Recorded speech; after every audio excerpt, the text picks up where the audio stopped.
Now, I may not understand all the reasoning behind God's choice to use this little nation of Israel, but Israel, as you often say, Jimmy, is special to God by covenant. That's right. He's just made a covenant. That's right. And whether I understand it or not is immaterial and irrelevant.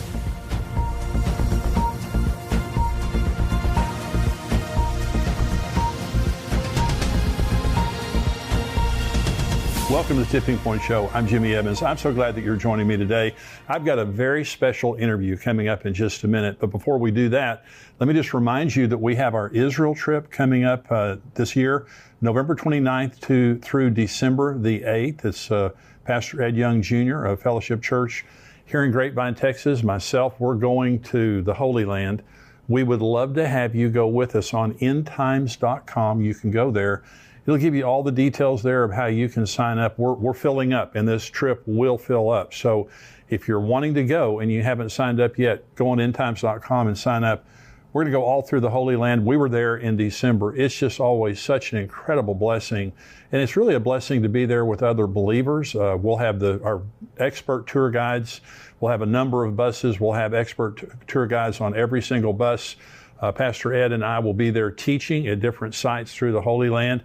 And I can't wait to meet a lot of you. You know, I just have really two opportunities through the year to get to meet you guys. One is at our conference that's coming up next September, and I'll be talking about that more next week, but also this Israel trip. I look forward to being able to shake your hand and get to know you and spend some time with you in the Holy Land. So if you're interested in going to Israel with us, endtimes.com, go on there, you get more information and sign up. We'd love to have you join us there. It's a great pleasure today to have my good friend Max Lucado joining me on the show.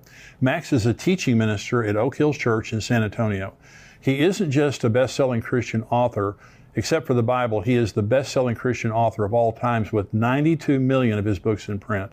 I know most of you watching and listening right now have been blessed by Max's books and ministry. But today he's here with me to talk about the end times. Max, welcome to the show. Thank you so much for joining me. Oh, it's great to be with you, Jimmy. You know, I hold you in such high esteem. I love you. And I'm honored and grateful that we have this opportunity for this conversation. Well, I feel the same way about you, Max, and I very much appreciate your friendship and encouragement over the years. You have a gift of being able to communicate truth in such an understandable way. And, you know, people love it, and people love your books, love your teaching, your preaching, your ministry. But you've had a journey that we've talked about concerning the end times. You had a certain view that we call amillennialism, and we talk about it here on endtimes.com. But you've made a progression. Is that right? You've changed your view. Yeah, it is. You know, I'm 68 years old, and for most of my life, I embraced the view of teaching that the Revelation 20 description of the millennium was symbolic. And I was raised in an amillennial church. I attended a college that taught me amillennialism. I have never had a premillennial professor, premillennial pastor, or even been a part of a premillennial class, but little by little over the years, I moved from one point of view to the other and embraced more of a literal view of the millennium. It's really important, though, that I say that I am so grateful to God for my amillennial professors, my amillennial pastors.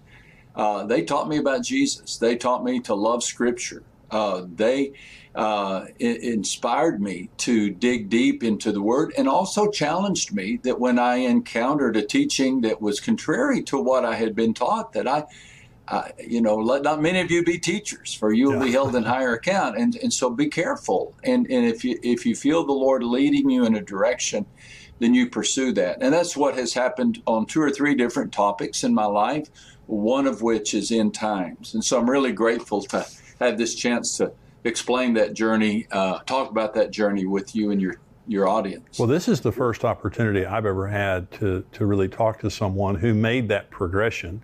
Mm-hmm. It seems like in so many cases, people get kind of, stuck in their position and they're not willing to change like you did, which, I have such a great respect for you just in your ministry in general, but being able to say, hey, I can't really support this position that I was raised with. Biblically, I honor my past and my tradition and the people who, were there, but I'm gonna make this progression over here.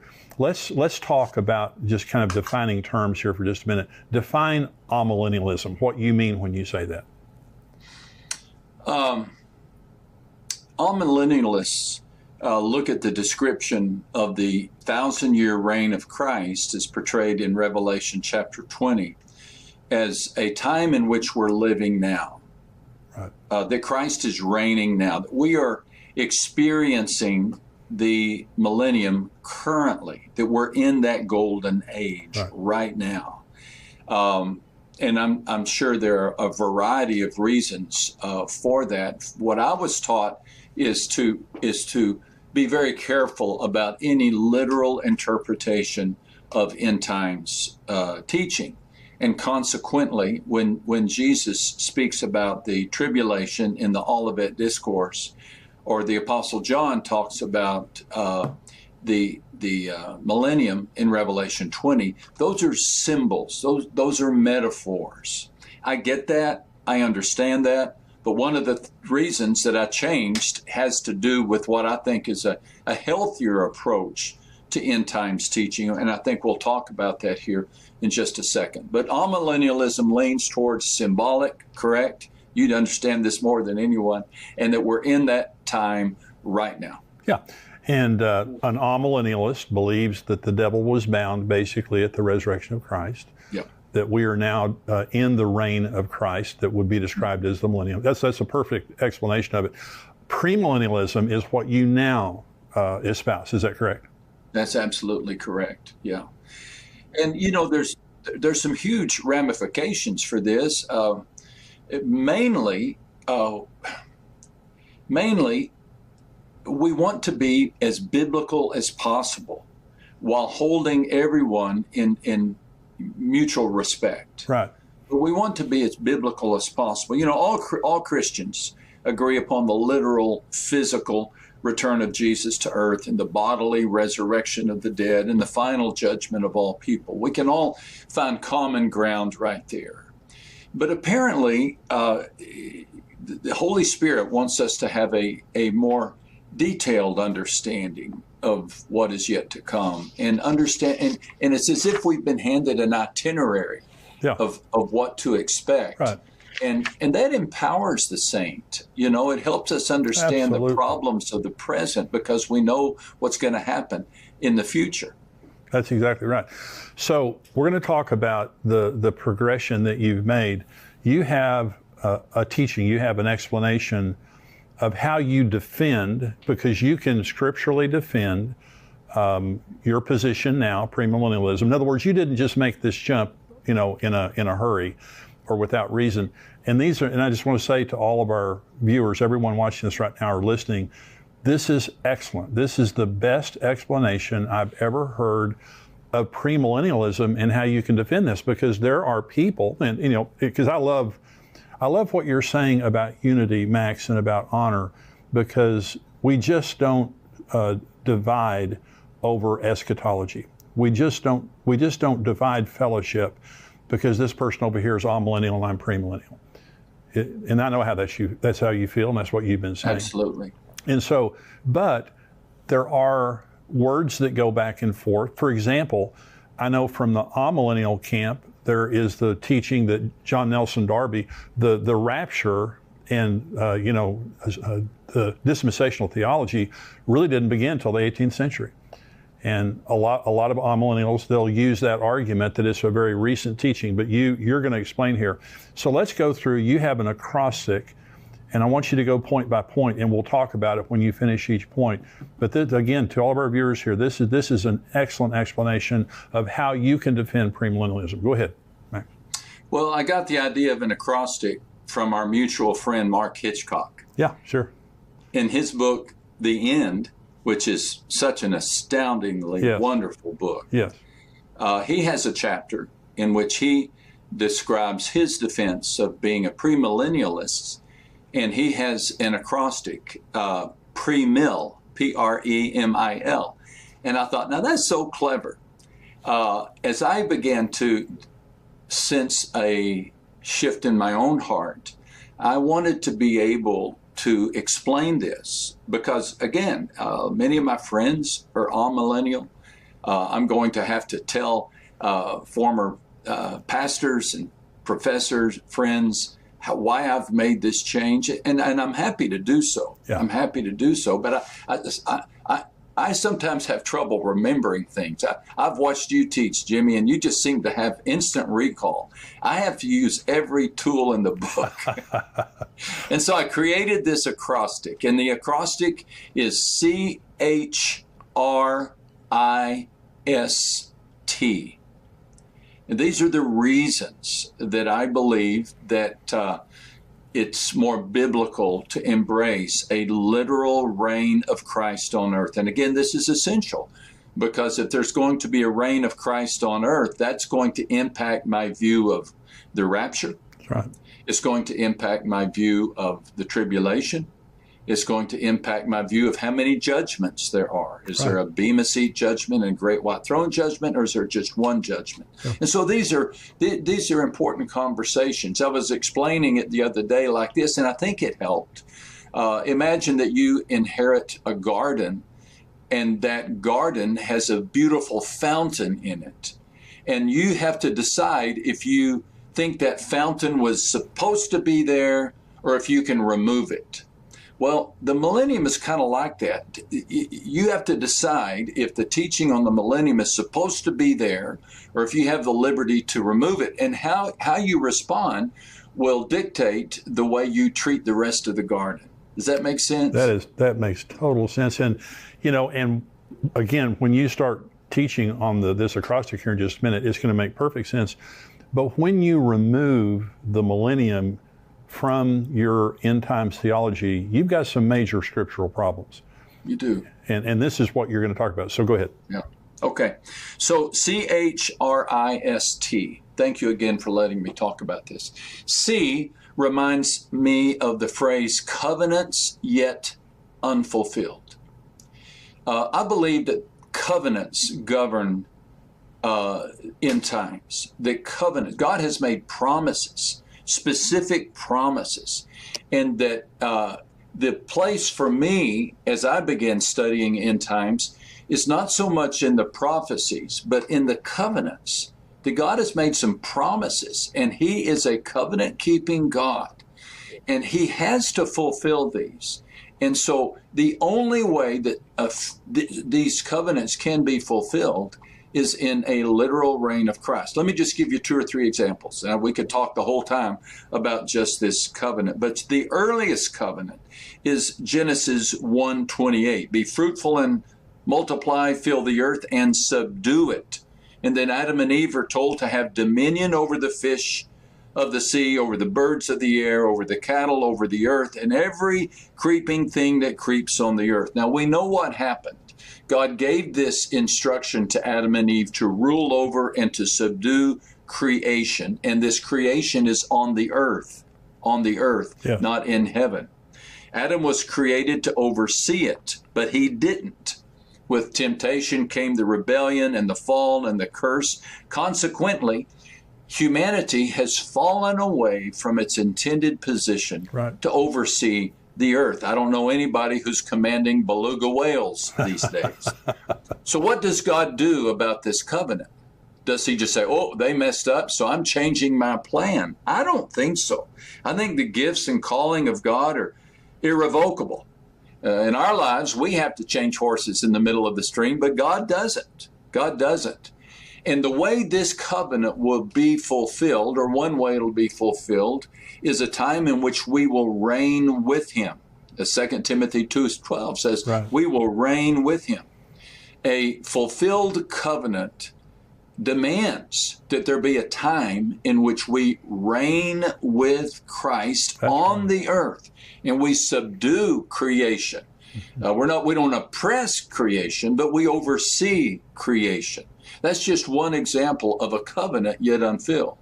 And then the other covenant that's especially important, although I have about 4 or 5 here, but the other covenant is the promise of God to Abraham about Israel. Blessings to Abraham for his life, the blessing of many descendants for Abraham, and then most of all, the guarantee of a specific piece of land forever. Genesis 15 and verse 18. God said, to your descendants, I will give this land. Now, this land includes modern-day Israel, plus parts of Egypt and Syria and Lebanon and Iraq. This covenant has yet to be fulfilled. Yeah. It's yet to be fulfilled. Now, if God doesn't keep his promise to Israel, how do I know he'll keep his promise to me? That's right. So this is a high-stakes question. Now, I may not understand all the reasoning behind God's choice to use this little nation of Israel, but Israel, as you often say, Jimmy, is special to God by covenant. That's right. He's just made a covenant. That's right. And whether I understand it or not is immaterial and irrelevant. But God has made this covenant. He's a covenant-keeping God. So a millennium allows for this covenant to be fulfilled. A millennium, a 1,000-year reign in which Christ reigns on the earth, in which he gifts Israel with this promised property, allows for that. The amillennial position says, well, that's all symbolic. God didn't really make that promise, or he did make it and the people didn't fulfill it, and so God had to change his mind. I think millennialism, premillennialism, allows me to respect the covenants of God. Yes. And embrace them. And that's a huge issue, because if God can't keep his covenants to Adam and Eve, to Abraham, how do I know he can keep his covenants to save my soul? It's just so well said. So I want to ask you about Israel related to amillennialists. For example, amillennialism, replacement theology flows out of amillennialism. Would you agree with that? Yes, sir. Yeah. And so they simply believe that the church has replaced Israel, because Israel after AD 70 didn't exist until 1948. And of course now they do exist again. How does the amillennialist view what's happening right now? Is Israel, do they see it as just immaterial and just kind of a lucky thing, or do they think there's anything significant to it? 1948 sure changed the game, didn't it? It sure did. Well, I mean, everything changed. I think it would have been easier to be an amillennialist before Israel was returned to their native land. That's the super sign of end times, right? I mean, absolutely. That really, and I can empathize with somebody, I don't know, 1,000 years ago, say, well, Israel could never have that property again. I could empathize and say, okay, so I will take another view. But now that Israel has been given that property, does that not encourage me? Does it not show me that God can do this? Yeah. God can do this. He can work miracles. And the fact that that happened should encourage me to see that God can do even more. But yeah, and as a minister, Jimmy, for many years, had you asked me, I would have said, well, really, we are Israel. Yeah. We are Israel, we the church. And so what happens to ethnic Israel or the nation of Israel is secondary. And that's the position I took, and the position still taken by many amillennialists today. Do you think that amillennialism necessarily breeds anti-Semitism? Because I know you've never been anti-Semitic, but there are, I heard, and let me just say, I heard a very well-known leader in the Christian leader say one time that Israel is an armpit of a nation in the Middle East that means nothing. And I challenged him on that statement. And that's an extreme position, but now I'm telling you, this is a very popular guy. And I challenged him on his position, and I honestly think he's changed since then. But I don't, do you see in the churches that you were raised in, the Bible college you went to, the seminary, did you experience anti-Semitism there? Not a bit. Yeah, not good. a bit. Good. Not a bit. Yeah. I guess I could envision a logical consequence of amillennialism leading to that, but I didn't experience just the contrary. Highest respect, highest appreciation. for the Jews and for what God did through them to send our Savior, to give us the Scripture, to start the church.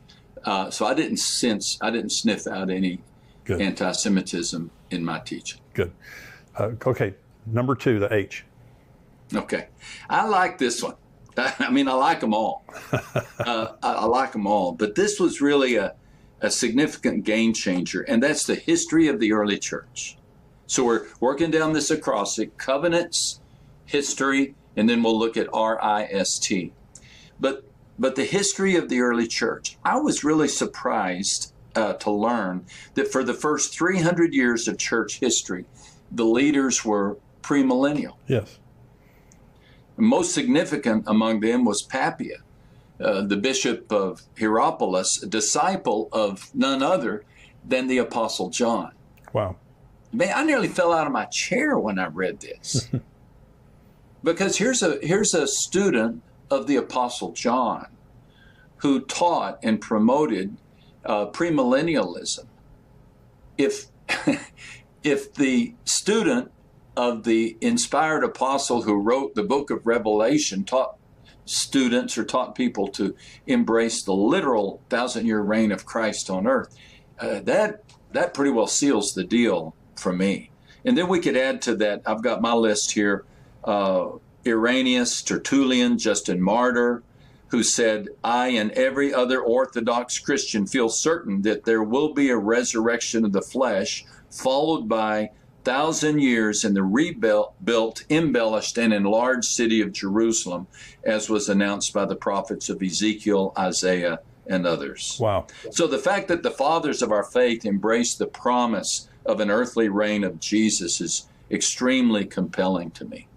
Extremely compelling. And again, because I've been premillennial for a long time, there is this constant statement that is made that dispensational theology really was invented. And I do agree that John Nelson Darby and Schofield and others, they defined it. They Right. helped us understand it, but they didn't invent it. Because as you're saying, the early church father, for the first 300 years, all the early church fathers were premillennial. They believed in a literal millennium, and the rather than premillennialism being new, amillennialism, and I know it started about the 4th century, but still, it's the newer teaching, not premillennialism. Jimmy, can I ask you a question? Sure. Do you have a sense for what caused amillennialism to begin, what the seeds of the teaching were? If for the first 300 years the church believed in the 1,000-year reign, was there a key teacher or a moment, or do you have a sense for that question? Yes, it was Platonic dualism. It was one of the reasons. Plato taught that everything material was evil and everything spiritual was good. This is where Docetism came from, the heresy of Docetism that taught that Jesus did not come in the flesh, because if he would have come in the flesh, he would have been evil. That's why the Apostle John said, what our eyes have seen and what our hands have handled. He hated the Docetists. And so they believed that everything in the material realm was evil. So this was called Platonic dualism. And so one of the reasons that the amillennial view became popular was when Platonic dualism infiltrated the church. When Constantine got saved and, Christianity became legal, Platonic dualism infiltrated the church, and they believed that Jesus could not come and rule on the earth because that would be evil. That would mean, so the church can be here, because we're fallen,